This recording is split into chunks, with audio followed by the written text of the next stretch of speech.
তোমার দাদা ভুল করেছে। তোমার দাদা তখন উচিত ছিল তোমার পেছনে টাকাগুলো খরচা না করে সেভিংস করার।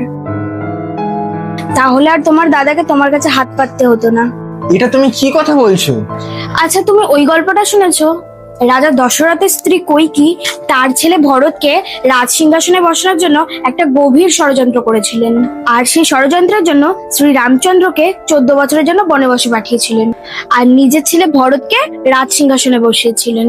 কিন্তু ভরত যখন জানতে পারেন তার মা ক্ষমতার লোভে এমন অন্যায় করেছেন, তখন তিনি সেই সিংহাসনে বসা তো দূরের কথা, অন্যায়ের প্রতিবাদে তার নিজের মাকে সে ত্যাগ করেছিলেন এবং রাজপ্রাসাদ ছেড়ে একটা ছোট্ট কুঠিরে গিয়ে আশ্রয় নেয়।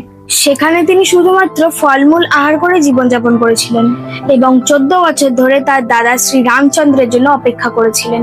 এমনকি তিনি সিংহাসনে শ্রী রামচন্দ্রের পাদুকা প্রতিস্থাপন করেছিলেন এবং তিনি দূরে থেকেও রাজকার্যের সমস্ত দায় দায়িত্ব পালন করেন।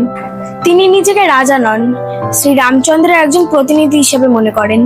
এটাই হলো আমাদের সংস্কৃতি, একটা ভাইয়ের প্রতি একটা ভাইয়ের ভালোবাসা, যেটা আজকাল আর দেখাই যায় না।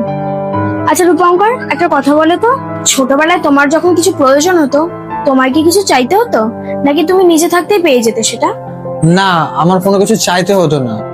আমার কোনো কিছু চাওয়ার আগেই দাদা আমাকে হাতে তুলে দিত। আমি তোমাকে এতক্ষণ ধরে এটা বোঝানোর চেষ্টা করছিলাম, তুমি যদি তোমার দাদাকে ভালোবাসতে, তাহলে তোমার দাদা চাওয়ার আগেই তুমি সেই জিনিসটা তোমার দাদার হাতে তুলে দিতে। দেখো রূপঙ্কর, সবসময় সব দায়িত্ব বড়দেরই থাকে না, কখনো কখনো ছোটদেরও কিছু দায়িত্ব পালন করতে হয়, বুঝলে?